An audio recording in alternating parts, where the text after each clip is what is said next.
u Rwanda benshi barubona uko rutari ngo ubugizi bwa nabi kandi bashyizemo na EAC irimo yego nayo irimo East Africa Community yego ibi nibi ari n'ingabo zigeze kuva muri Kenya nazo zigiye gucunga umutekano hariya muri burasirazuba bwa Kongo. Minisitiri w'Ububanyi n'Amahanga yagize icyo abivugaho uyu munsi yagize ati reka wenda nera kubimuvugira ikamisoma uko yabivuze. Yavuze ngo Minisiteri y'Ububanyi n'Amahanga n'Ubutwererane y'u Rwanda kuri wa 4 Werurwe yatangaje ko uruhande Canada yafashe ku ntambara mu burasirazuba bwa Repubulika Iharanira Demokarasi ya Kongo ruteye isoni.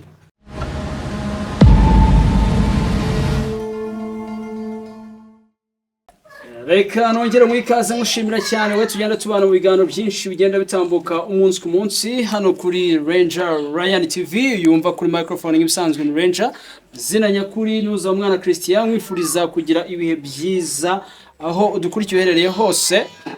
Ushobora kuba udukurikiye uherereye muri Amerika, muri Europe, muri Asia, muri Australia cyangwa se ubereye muri Afrika. Mwibutsa ko by'umwihariko muri kino kiganiro turi kugikora ku bufatanye ndetse na Iris Rwanda TV. Mu minsi ibiri itambutse duherutse gukora ikiganiro by'umwihariko cyishimiwe n'abantu benshi cyane, twari twatumiye Sergeant Retired Setora Janvier, Retired Sergeant Retired Janvier, Setora Janvier. Yego.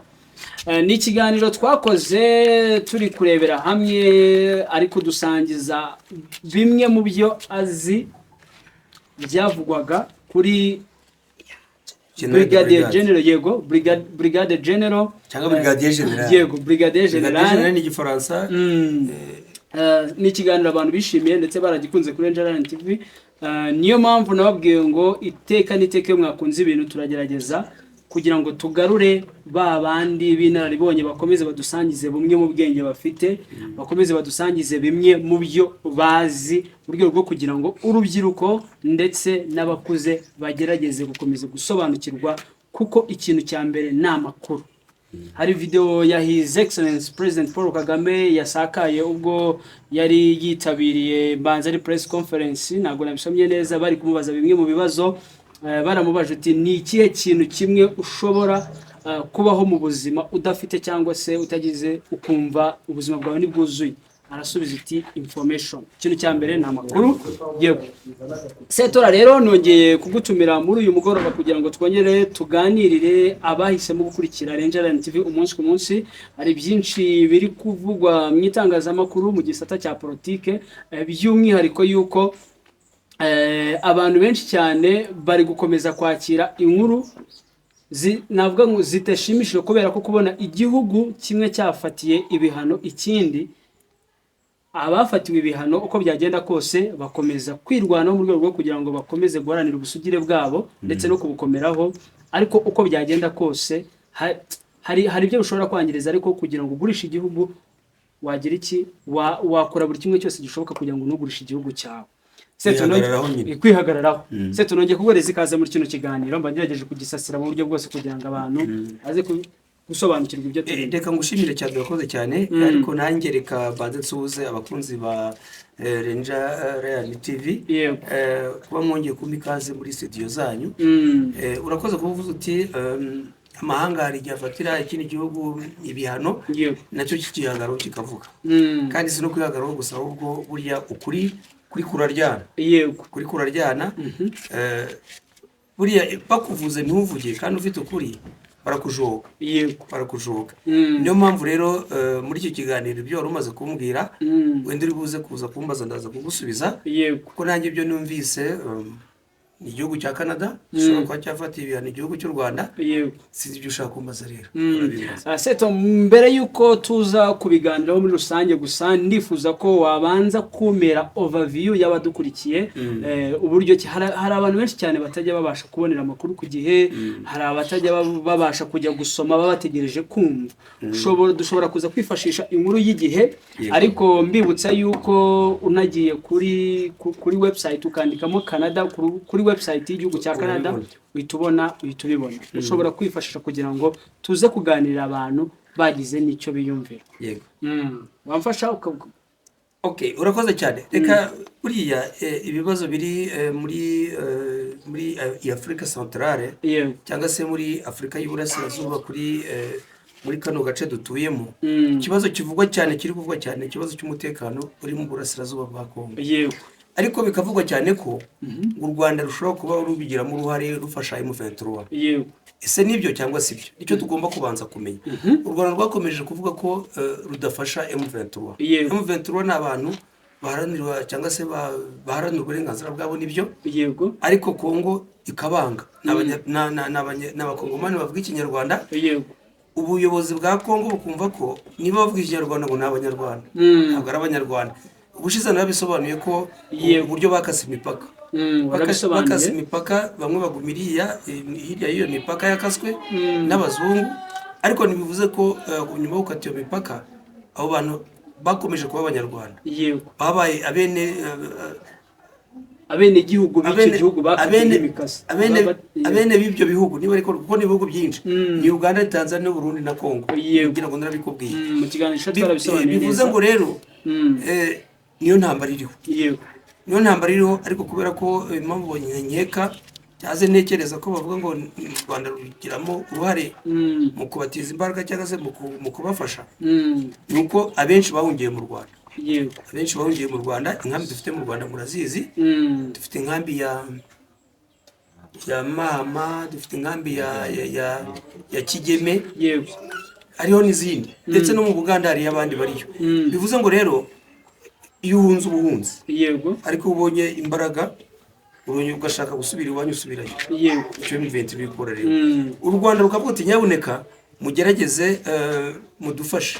U Rwanda ruhamagara amahanga, mudufashe bariya abantu baharanira kujya iwabo bajyeyo. Amahanga ntabyumve.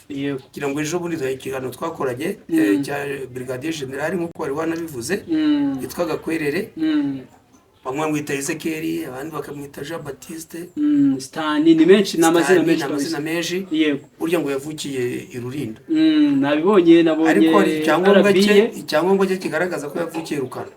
Kibungo, muri Kibungo. Urumva ibyo bintu birimo umucupa. Ariko nibyo, iyo umuntu ari muri FDLR nk'umuntu wakoze ibyaha, simbimushinja, aravuga ati reka mpindura amazina, mpindura imyirondoro kugira ngo njijishe. Ariko amaherezo ukuri kuzagenda kumenyekana. Nacyo kiganiro twanavuze ko Rukara bakavuga Shorongi, ariko amaherezo azamenyekana avuka n'akomoka. Warumbaje rero kuri iki kibazo cya Canada, irimo yafatiye ibihano igihugu cy'u Rwanda ngo rugira uruhare mu gutwerera cyangwa se mu gufasha M23 ngo gutera hariya muri Kongo, no kwigarura biriya bice byinshi. Urabona M23 yafashe umujyi wa Goma, yafashe Bukavu, yafashe za Minova n'ahandi duce dutandukanye. Ariko kigaragara nuko abashize bakoze jenoside yakorewe Abatutsi mu Rwanda bari muri amashyamba ya Kongo. Niho bari. Kandi leta y'u Rwanda yo ngiba yemera ko abantu bakomeza guhungabanya umutwe, kuko ingengabitekerezo ya jenoside baracyayifite. Bifuza kurangiza umugambi bari barateguye. N'abana babyariyeyo, umwana wavutse muri 1994 bamaze kugira imyaka hafi 31. Icyo gihe rero ukomeje kubifata gutyo, ingengabitekerezo ya jenoside yakomeza. Niyo mpamvu u Rwanda rwaravuze ruti turashaka abantu bagaruke, abantu ntibagaruke mu Rwanda. Gusa ikiriho ndaza wenda kwifashisha inkuru y'igihe, gukoranya kwa Minisitiri w'Ububanyi n'Amahanga Olivier Nduhungirehe yabivuze. Hari impamvu nyinshi u Rwanda rugaragaza, ariko amahanga ntabyumve. Canada yo yabivuze, iravuga ngo bifatiye ibihano, nabyo ndaza kubisoma muri iyi nkuru, hanyuma tugerageze kugenda akantu kandi tukavugaho. Ndumva aribyo bivuze kudufasha. Ngira ngo rero abakunzi bacu badukurikiye, nyakubahwa Minisitiri w'Ububanyi n'Amahanga Olivier Nduhungirehe avugana n'igihe dukesha iyi nkuru, yagerageje gusobanura ibintu byose, bavuga ibiriho. Ndagira ngo abakunzi bacu bakurikire, wenda nze gucishamo amaso gatoya bayumve.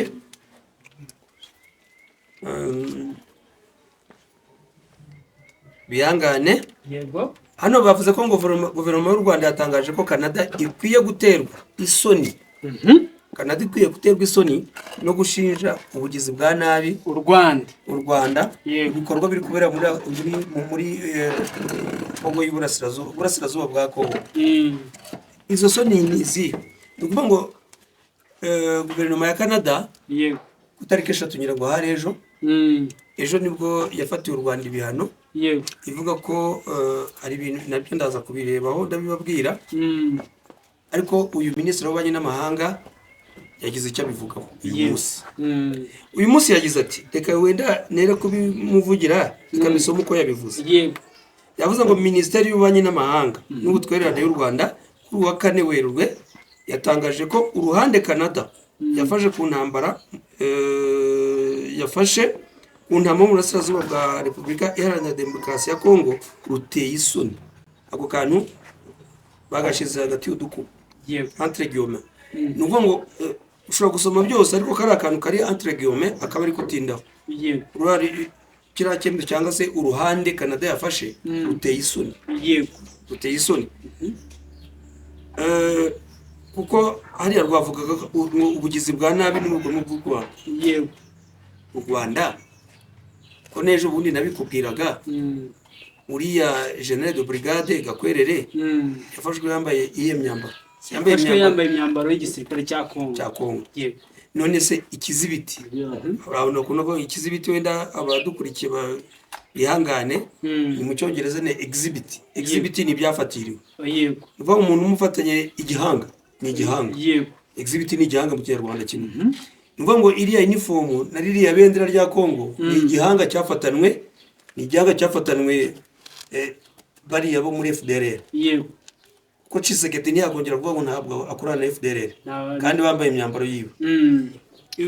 Aha rero niho nashaka kugira ngo rero nkumuza cyane yakwa ministre y'ububanyi n'amahanga Olivier Nduhungira yagize ati u Rwanda rwabonye itangazo rya Minisiteri y'ububanyi n'amahanga ya Canada ku kibazo cyo mu burasirazuba bwa Repubulika Iharanira Demokarasi ya Kongo kandi usanga kurwegekaho ubugizi bwa nabi. Ubugizi bwa nabi buvugwa mu buryo bugamije kuruharabika bidakwiye kwihanganirwa. Ati tuzabisaba guverinoma ya Canada, tuzabasaba bisobanure uburyo turabagizi ba nabi nk'abanyarwanda. Ubugizi bwa nabi Canada dushinja n'ubuhe ibintu Nduhungire wabyivugiye yakwa minisitiri yavuze ati tuzabasaba ibisobanuro batubwire ubwo bugizi bwa nabi dufite nk'abanyarwanda n'ubuhe. Kandi igihugu cyacu nta na rimwe nyakubahwa perezida wa Repubulika ndetse n'abandi bayobozi bakuru b'iki gihugu cyacu hirya no hino aho bagiye barabivuga. Baravuga ati nyabuneka amahoro n'umutekano muke biri muri Kongo y'Uburasirazuba mwagerageje mukadufasha biriya bintu bikagabanuka. Amahanga yo akavuna ibiti mu matwi ntibabyumve. Bati wapi na FDLR iwe muri Kongo ugaca mu gitondo bakagufatira nka General de Brigade n'abarwanyi barwanaga bafatanya kurwana. Kandi bariya bari no muri babandi barashe ku baturage bo muri Birubavu ndetse no mu Kinigi. No mu Kinigi barateye ziko twatakarije abaturage benshi. Kandi ntabwo wagera mu Kinigi utavuye muri Kongo. Ntabwo bishoboka. Niyo nzira niyo ndiri yabo.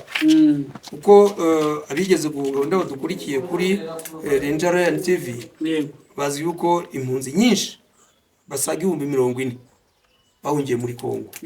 Barabagiye muri Tanzania, arabagiye Burundi, arabagiye Uganda, ariko abenshi bagiye muri Kongo. Ni nabo rero kuko uretse n'abaturage ubwabo n'abayobozi guverinoma yariho ya Kambanda yahungiye muri Kongo. Muri 1994 kugeza uyu munsi ababyariyeyo bafite abana bafite imyaka 31. Umwana ufite imyaka 31 rero ni umugabo. Kandi ibyo biga ni iki? Ingenga bitekerezo bigira ku mashiga hariya. Ati bana banjye bicaye bati tugire dutya tujye kubura igihugu cyacu. Ndibuka nyakubahwa afandi retired general James Kabarebe yahamagaye Omega aramubwira ati wavuye muri amashyamba ugataha ukaza akabaho nk'abandi yego ko n'abandi batahutse. Aranangira ati aravuga ngo nzagaruka mu Rwanda nta mututsi kiba mu Rwanda. Urumva umubyeyi nk'uwo ubwira umwana we gutyo yego agakomeza akamugumana hariya. Buriya hari n'abo tujya turenganya abana batoya bavukiyeyo. Burya umubyeyi iyo wonsa amaraso amashereka mabi arimo ingengabitekerezo ukayikurana birakuzonga. Ndagira ngo hari abana benshi barimo kugenda bazira ubwo burere bahawe n'ababyeyi babo butari bwiza kandi ntabwo ari byo. Reka nikomereze iyi nkuru, nikomereze iyi nkuru kandi ibyo navuze birumvikana. Guverinoma rero ya Canada yagize iti yavuze ngo Canada ntabwo yavuga ko ishyigikiye intambwe yatewe nabo ku mugabane muri gahunda igamije amahoro mu gihe yegeka ubugizi bwa nabi bw'uburyo bwose ku Rwanda. Hano iyi guverinoma ya Canada yari yavuze ngo birashyigikira iriya mishyikirano ya SADC, biriya bya SADC, biriya bya Nairobi ndetse na Rwanda, ariko ikirengagiza ko hari akantu yavuze hejuru ngo u Rwanda ngo ubugizi bwa nabi kandi bashyizemo na EAC irimo. Yego nayo irimo East Africa Community. Yego ibi nibi ari n'ingabo zigeze kuva muri Kenya nazo zigiye gucunga umutekano hariya muri burasirazuba bwa Kongo. Yego kugira ngo izo ngabo nazo zaratsinzwe. Ntabwo ari ugutsindwa, umugambi wari wabazanye ntabwo bawugezeho, ko ari kugira ngo bazane amahoro, ariko ntiyabonetse. Mukuru w'igihugu cyacu nta nama n'imwe arajya mu kwisi ngo atavuge ikibazo cyo muri Kongo, ariko ntibamwumva. Noneho yakomeje agira ati ngo yibukije ko ingabo za leta ya Repubulika Iharanira Demokarasi ya Kongo zifatanije n'umutwe w'iterabwoba wa FDLR. FDLR ni umutwe w'iterabwoba wabashije bakoze jenoside yakorewe abatutsi mu Rwanda, ndetse n'ihuriro rya Wazalendo.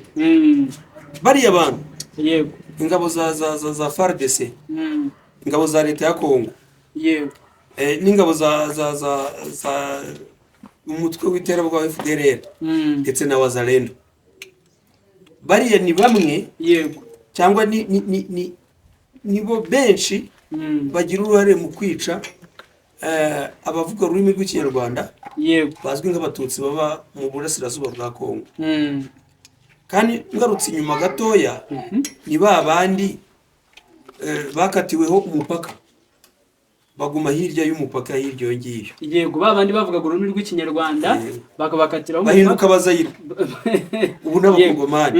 Ariko Tshisekedi ntashaka kwemera ko ari abakongomani kubera ko bavuga Ikinyarwanda ngo ni abanyarwanda, kandi niho igisekuru cyabo niho kiri. Seto uretse gato wenda ntabwo nguciye mu ijambo, kugira ngo wenda tuze kugerageza gukoresha iminota neza kandi abadukurikiye baze kumva ibyo twifuza kubatangariza.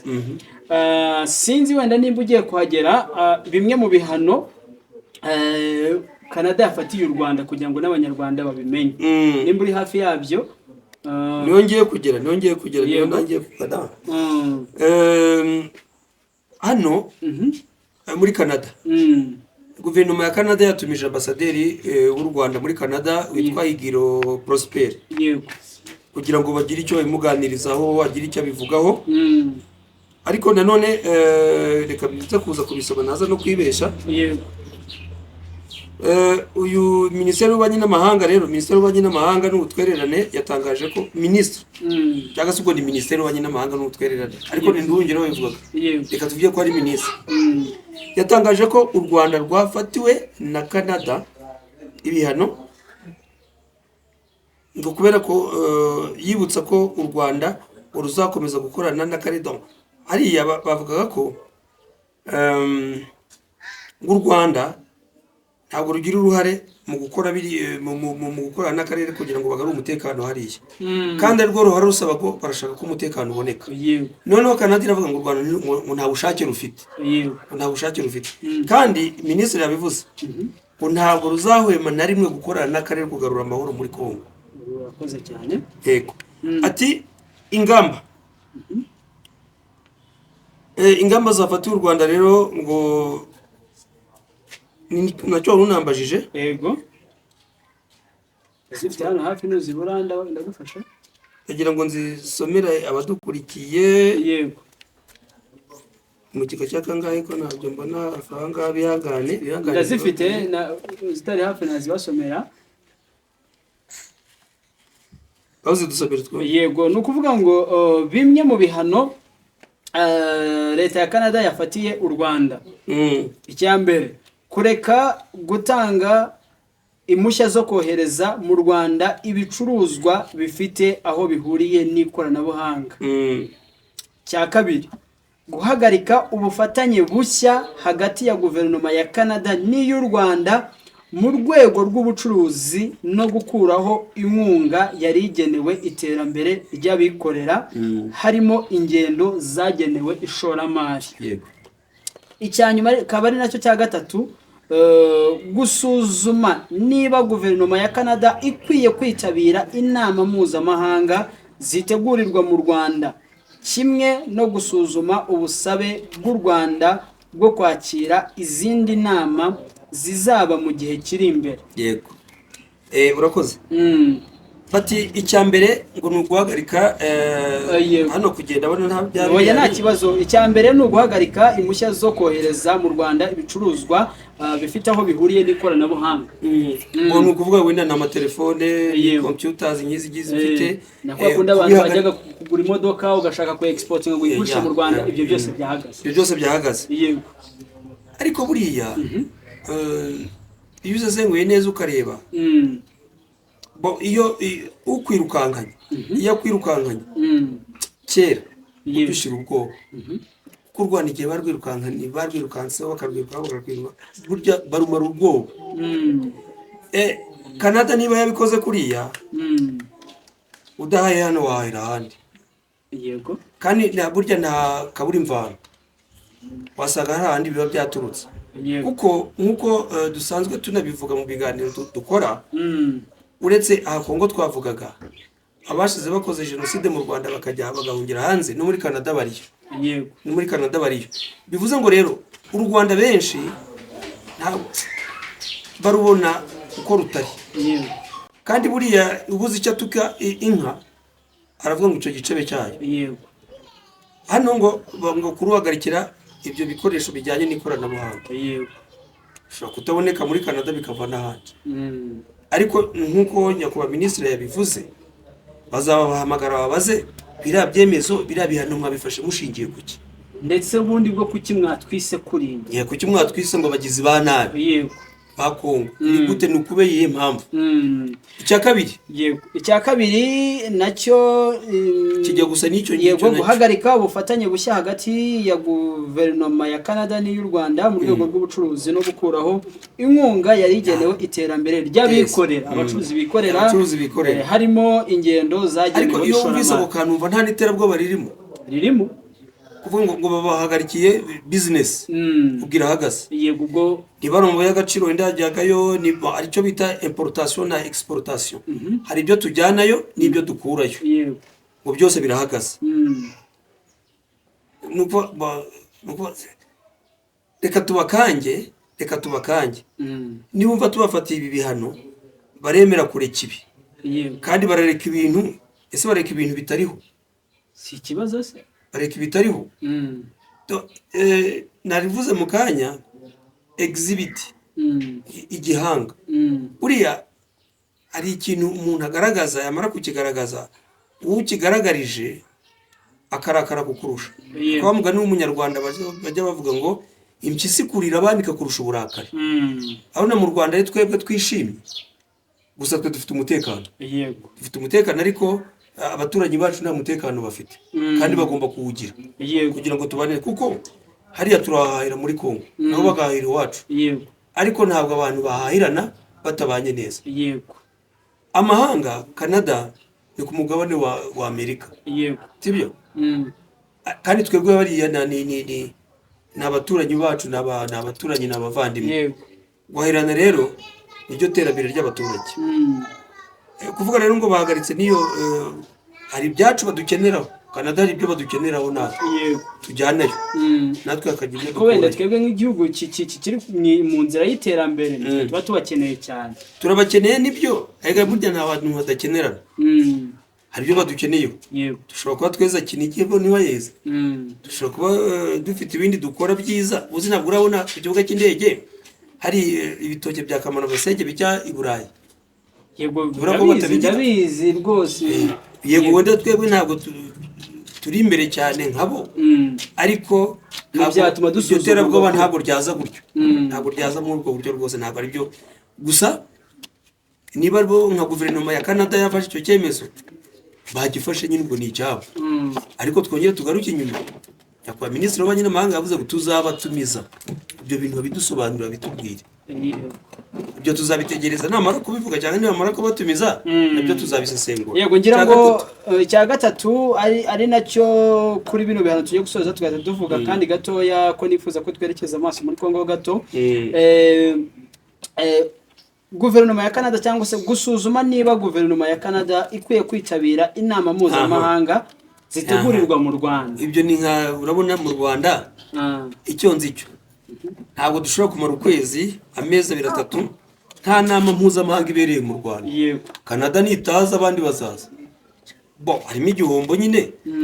Uzi ko witeguye abashitsi 10 hakaza 7 ubuhombye 3, ariko nibataza cyo nta kibazo. Ibyo si iterabwoba, nta terabwoba n'ibyo gira kuko Cogamu abaje nubazi ndabazi kandi amahanga yari yatangiye gusakuza ngo Cogamu mu Rwanda ni ikibaye. Ngira ngo ni nabwo abo FDLR bateye mu Kinigi, turimo twitegura Cogamu kugira ngo bayiburizemo, ariko ntacyo byatanze. Yego Canada rero icyo gihe ntabwo cyatera u Rwanda ubwoba, ntabwo. Kandi ngira ngo na His Excellence akunda kubivuga ngo nguzankanga, sinzi ukuntu ijambo akunda gukoresha.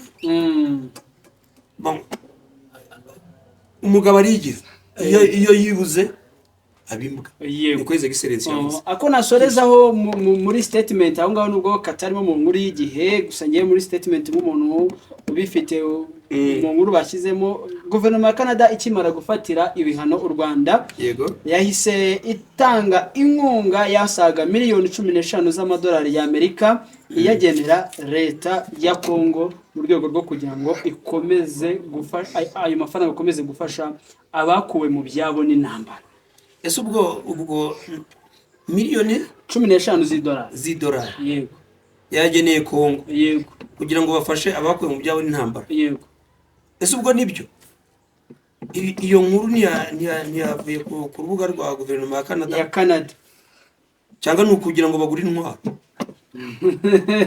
Ibyo birashoboka, Kongo si ikaba yaboneye amafaranga igahita yaguramo intwaro. None nabyo birashoboka kugira ngo bivune kuko M23 bamwita umwanzi, kugira ngo bamwivune nabo bagomba kuba bagashaka umusada bati mudufashe nyaboneka mudutize intwaro cyase mudetera inkunga n'ibiki byose, ariko bakabyita bakabicisha muri izo nkunga zabakuwe mu byabo kugira batavuga ngo ari intwaro batwereye Repubulika Iharanira Demokarasi ya Kongo. Ibyo byo nta nicyo binatwaye leta y'u Rwanda, kuko nyakubahwa umuvugizi wungirije wa guverinoma arimo kurarinda abivuze ubushize yavuze ko ubwirinzi mu Rwanda buhari, ubwirinzi burahari mu Rwanda. Abanyarwanda mutekane, mukora imirimo yanyu, ntihagire ubarangaza, niko yavuze. Yego M23 iri guharanira uburenganzira bwayo, kandi kana ko nongere ngasubiremo buriya ngo M23 irwanisha inkunga za leta ya Kongo. Yego ko ibifari rwanisha, imbundi rwanisha, indege z'intambara n'ibya gisirikare cya Kongo nibyo yambuye Kongo. Nayo mafaranga batanze rezo miliyoni umaze kuvuga z'amadolari 15 ushobora kugurwamo intwaro zimwe zikaza muri M23 nko kuzimya bushe. Yego aha rero ntabwo leta y'u Rwanda ibi ntabwo byayica intege, ntabwo bishoboka. Sindi umunyapolitike, ariko iyo usesenguye usanga uburyo abayobozi dufite n'imiyoborere myiza dufite ntabwo byaca intege igihugu cy'u Rwanda. Yego ukiri aho ngaho gatoya uze kunyemerera none duhite twerekeza amaso hariya hirya muri Kongo. Ni inkuru navuga ko yakomeje guca ibintu ku mbuga nkoranyambaga, by'umwihariko guhera ku munsi w'ejo ubwo Papa Francis n'umupapa birumvikana akozwe cyane arazwi cyane Papa Francis ni umuntu bamwita nyiricyubahiro nawe nyicyubahiro nyir'ubutungane Papa Francis yagize gutya anyarukira kuri Twitter yandika mu rurimi rw'icyongereza avuga ngo I pray for you too, I pray above all for peace. From here, war appears even more absurd. Let us pray for Metroid Ukraine, Sengera Ukraine, Palestina, Israeli, Lebanon, Myanmar, icyo ntago nyizi. Kongo ntayirimo. Uretse Sudan, arangije asoza avuga Kivu. Kivu. Ibi ngibi abantu benshi cyane bakimara kubikubita amaso bababaye ntibyabashimisha batangira kwibaza impamvu Papa Francis nyir'ubutungane Papa Francis aho kuvuga niko karimo b'abakongomani bavuga ururimi rw'ikinyarwanda. Yego. Niba Tshisekedi atabashaka rero w'abakongomani buzuye kandi bakaba bamaze gusubira ku kivumu ku gisekuru. Yego. Ku kivumu cy'abasekuruza babo. Tshisekedi ndiyumva atashaka ngo bahature bazatura ku ngufu. Siko bimeze se? Yego. Bazatura niba baramaze tukaba tugiye kubona Kongo igiye kwigabanyamo kabiri cyane rwose kuko ni nabyo nyir'ubutungane Papa yavuze. Yavuze ngo arasabira ibyo bihugu wavuze byose ko byagira amahoro. Yego. Kandi buriya ikisangani ikinshasa umutekano n'ahandi barawufite kuko buriya Kongo ifite leta niba nibuka neza ni leta cyane intara 8 intara 8 bivuze ngo rero muri zo ntara 8 imwe ni ifite ikibazo. Yego. Ni ya Kivu. Kivu y'amajyepfo n'iy'amajyaruguru. Abantu bakomeje kwibaza impamvu Papa yavuze Kivu navuge Kongo. Impamvu yavuze Kivu ni imirwanire kuko n'ingabo za SADC zavuye muri Afrika y'Epfo, Malawi ndetse na Tanzania zije gutanga umusada kuri leta ya Kongo ndetse n'abarundi naho ari abazarendo twavugaga ni hariya isibaniro ni muri Kivu y'amajyepfo n'amajyaruguru. Yego. Ntabwo rero ari Kongo yose. Wasanga hari umuntu wo muri Kongo iyo hirya za Katanga na za utarumva n'isasu utazi n'isasu cyari cyo. Ariko abaturage bahariya bo baragowe cyane cyane. Wowe mu mboni zawe abavuga ikinyarwanda kandi bo mu bwoko bw'abatutsi. Wowe mu mboni zawe nk'umusesenguzi ukurikije uko bireba cyangwa se nk'uko intambara uyikurikirana ubona dushobora kwisanga habayeho Kivu Republic, habayeho igihugu gishya cyagiye. Birasaba iki? Hano barabasaba leta ya Kongo kugira n'imishikirano na M23. Yego. Bakavuga bati okay turashikiranye ngaho muture ku isambu zanyu ku gisekuru mugumeho leta igakomeza kuryo Kongo ikagumaho gutyo. Ariko igihe Tshisekedi zabaticiranye n'abari abantu bo muri M23. Yego. Ngo bumvikane ikibazo kirangire. Yego. Kandi nabariya nabo ubwo bafashe umuheto bakagenda. Yego. Ntago bazapfa kongera gusubira inyuma. Uziko basubije inyuma 2-3. Babasubije inyuma 2-3 ariko ngira ngo ntakongera kubasubiza inyuma ngo bakunde. Yego. Muze aho ngaho impamvu nari nkatambitsemo hari indi nkuru yatangajwe na leta ya Kongo. Abantu benshi bahise batangira kwibaza uti se ubu ngubu niyo yaba yemeye icyitwa umupaka. Ubwo ubutegetsi bwa Repubulika Iharanira Demokarasi ya Kongo bwatangaje ko ibicuruzwa bituruka mu ntara zigaruriwe na M23 bigomba kujya bifatwa nkaho ari bwo bicyambuka umupaka. Ari magendo. Oya. Bigakurikiza amategeko ya gasutamo ku buryo byitabwaho mu buryo bwahariye. Iyo ni leta ya Kongo yabivuze. Yego. Ibicuruzwa byose byambutse umupaka nkuko iyo ibicuruzwa bivuye muri Kongo bikaza mu Rwanda biba byinje mu gihugu gishya. Yego. Bigomba gukurikiza amategeko ya gasutamo agenga imisoro n'amahoro y'ibyambukiranya imipaka bimeze nk'ibyo. Ibyo byatangajwe nande? Na leta ya Kongo. Ariko buriya hari ibintu urona kira gihugu cyangwa se karagace ka burasirazuba bwa Kongo kari bundi mu kinyarwanda bajya bavuga ko ibihanga bidatekwa mu nkonimo. Uribuka ko wa wundi kiri umwami amaze gupfa. Yego. guverineri wa Kongo mu majyaruguru wari ushinzwe ingabo yamusimbuje Tshisekedi yamusimbuje undi. Wakwibaza ngo ibiro bye biri gukorera he? Muri Beni so babijyanye se muri Beni. Nuvuga ngo ntiyagera i Goma. Oya ntabwo yagera i Goma nese i Goma ni agace kari kuyoborwa na M23. Yego None se leta ya Kongo iratanga amabwiriza gute kandi ziko hari i Goma atari bo bahakorera ari gukorerwa na M23? Urumva nitujya wenda i Bukavu hari igice kimwe 23 ifite i Bukavu hakaba n'ikindi gice kiriza Kinshasa ntabwo intara zose nshobora kuza kwibeshya mu ihangana ariko ikindi gice kiri kugenzurwa n'ingabo za Kongo. Erega hano mu majyaruguru Kivu y'amajyaruguru ntabwo hose afitwe na M23. Kugira ngo nejo bundi bamara koreza gakwerere bavuze ko bakibarasa M23 kurasa barazira FARDC nabo bafatanya. Hari abagiye mu mashyamba ya Warekare, abagiye mwinja n'abagiye mu birunga n'abagiye mu yandi mashyamba ari hafi aho ngaho. Ntabwo bivuze ko bose barangiye, gusa kizere kiriho nuko M23 yavuze ngo bose zabatoragura cyane cyane FDLR ibagarure mu Rwanda, ibagarure mu gihugu cyabo nkuko byakozwe kuri bariya n'abandi bose zabatoragura ibazana. Bivuze ngo ntabwo rero baragenda, benshi baracyahari. Kugira ngo n'ibyabereye i Bukavu ejo bundi warabyumvise, aho habaye inama hakaza guterwa ibisasu amagrenade mu nama, akaza bamwe bakatakariza ubuzima bagera kuri 16. Ababikoze nta bandi naduye baracyari aho ngaho rero bariho zarantura.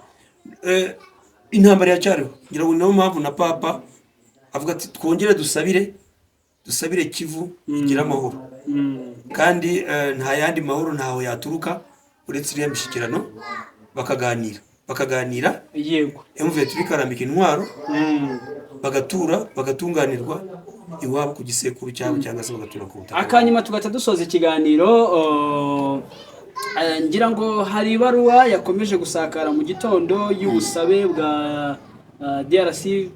Iyo baruwa yangezeho yari mu rurimi rw'icyongereza, ntabwo nigeze mbasha kwisesengura, ni ibaruwa ndende cyane ariko ngira ngo abantu benshi cyane bakomeje kumva inkuru ati leta ya Amerika igiye kohereza ingabo muri Kongo. Icyo Kongo isa nkaho igiye gukora ni ugusinyana amasezerano na Amerika yuko Amerika yagira uburenganzira ku mutungo kamere wa Kongo mu byerekeranye no gucukura amabuye y'agaciro. Yego bakagaragaza yuko leta ya Amerika ishobora kohereza ingabo muri Kongo kugira ngo bazajya basha gucunga ayo mabuye y'agaciro, ndetse leta ya Kongo ikanavuga ko yahereza uburenganzira leta ya Amerika ku cyambu kugira ngo amabuye y'agaciro abashe kugera uburyo yambutswe. Yego ibyo ngibyo we mumboniza nk'umusesenguzi wumva ari ikindi gishobora guhungabanya, gishobora gutuma umutekano wa Kongo uhungabana, dore yuko bamwe mu basesenguzi bagiye batandukanye bavuga yuko umutekano hariya wagiye uhungabanywa kenshi n'ibihugu byinshi bigiye bitandukanye bikurikiye inyungu kuri cya gihugu. Urakoze cyane. Buriya hari ibihugu, urabona intambara ya Ukraine n'Uburusiya. Burya ntabwo biriya bihugu byombi birwana ntababiri inyuma, hari abiri inyuma. Kandi burya bajya banaca umugani mu Kinyarwanda ngo umwambi wosha kibuno, umwambi wosha umuheto bitari bujyane, sibyo? Leta ya Amerika nkuko wari ubimaze kubivuga ishobora kuko kubwira leta ya Kongo ngo twebwe tugiye kuzaza kubafasha, kandi bishakira buriya butunzi buriya bukungu nabo Kongo bavuga yuko babahereza uburenganzira. MONUSCO imaze imyaka ingahe? Imaze kuba 21 cyangwa 2. Umutekano baje gushaka hariya muri Kongo warabonetse? Ntawabonetse.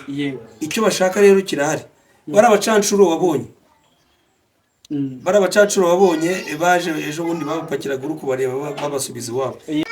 Biriya iyo birebye rero nkuko nakubwiraga iriya ni amaco y'inda. Kuko MONUSCO urumva ni ingabo z'umuryango w'abibumbye zaze gushaka amahoro muri Kongo. Ariko si imyaka 20 amahoro ko yabuze. ariko wenda ingabo za Amerika ziramutse zigiye zahita ziyazana dore ko ari ibihangane. None se nubwo wenda baba bagiye muri gahunda yo gucunga amabuye y'agaciro yabo. MONUSCO ni ingabo z'ibihugu byinshi. None Amerika izaza yonyine ahantu bahanzeho bakayoberwa ibihugu birenze 50. Igihugu kimwe nicyo kizaza kikazana amahoro hariya muri Kongo. Amahoro nta kindi cyazana muri Kongo uretse kumvikana na bariya bakavukire b'abakongomani bavuga ikinyarwanda bagasubira ku gisekuru cyabo, ibibazo bikarangira, umutekano ukaboneka ndetse ukanaboneka no muri Afrique Centrale twese tukagira umutekano. Naho ubundi igihe cyose hatarabiyo mishyikirano M23 ihabwa ubwo burenganzira babeho bature nk'uko bari banatuye mbere, ariko ikiri Zaire si bari bariyo. Yego, ikibazo cyari gihari ntacyo. Ni nacyo baharanira rero, barashaka kugira ngo uko bari icyo gihe mbere ariko babaho. Ibintu bizambaguritse nyuma ya Mobutu, kuko mbere ya Mobutu ku bwa Mobutu nta kibazo cyari kiri hari, nta kibazo, nta vangura ry'amoko ryari rihari. Ariko ubwo nyuma y'uko jenoside ikora abatutsi mu Rwanda, abayiteguye bakaneshyira mu bikorwa bagahungira muri Kongo, bakagerayo bakitsimba bagashinga umutwe w'iterabwoba FDLR wabanje kwitwa Ariri, waje kwitwa Ariri, igero hinduka FDLR, bagenda bahindura amazina. FDLR yabanje kwitwa Ariri. Bisobanura iki ni by'imwe? Ni Association de Libération Rwandaise. Ariri bivuze ngo rero bagenda bahindura amazina bitewe ndaho baganisha cyangwa se naho bagana cyangwa se na generation abana bagenda babakomokaho. Urumva nk'uwagiye afite imyaka ingana n'iyanjye 60 cyangwa 55 52 amaze gusaza, amaze kugira 80 90, agomba gusiga umwana we rero amuraze yanjye gabitekerezo. Ko niba ejo bundi twabonye abatanye na Brigadier General Gakwerere, harimo n'abana bafite imyaka 24. Ni ukuvuga ngo bavutse mu 2000. Numva ni ikibazo. Uwo mwana rero ukamuruga gutyo ukamushyiramo iyo ngenga bitekerezo, yagagombye kuza mu Rwanda kubaka igihugu. Ku igihugu ni icyaha, ariko kumuzana nka bamuboshye nk'uko babazanye kumushoreza utisanzuye, kuko nabonye nta n'amapingu bari bambaye, nta n'amapingu bari bafite. Ariko buriya ubusa n'ubashwe mu mutwe. Buriya iyo umuntu agushoreye ngo ca hano, kuko abenshi muri bariya bana ntabwo bazi niyo bavuka, abenshi nabo bahazi. Ise azi ko yavukaga hariya Shorongi, ariko umwana we ntabwo ahazi. Nuko umuzara bakamucishaho bashaka ngo caha. Niko buriya ikintu kiri kukwica psychologically ni ikibazo gikomeye, kwica mu bwonko.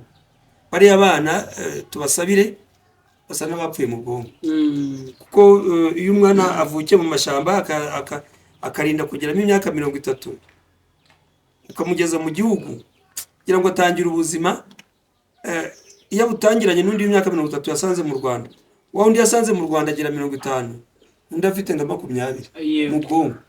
Urumva rero ntabwo ari byiza, ahubwo bakagombye gutahuka nabo bakaza mu gihugu bagafatanya n'abandi kuba igihugu cyabo.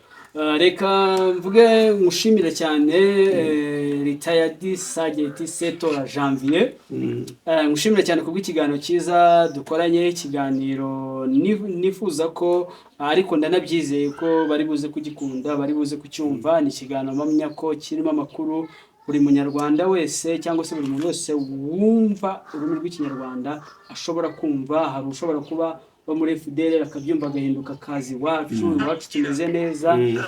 Ariko reka nongere bashimire cyane mubwiye ngo mwakoze cyane. Reka rero bakunzi ba Ranger Run TV, nanjye mbashimire cyane muri kiganiro tugiranye, kandi mukomeze kugira ibihe byiza. Gusa ndimwibagirwa gukora subscribe, comment turazikeneye kuko nizo zidufasha kumenya ikiganiro twakoze nese ni cyiza, ese nta bindi mwatwongerera. Comment zanyu zizatuma hari ikindi twongeraho, cyangwa se hari ubundi buryo twaryoshe ikiganiro kurushaho. Share nayo ni ngombwa ndetse na like. Murakoze cyane.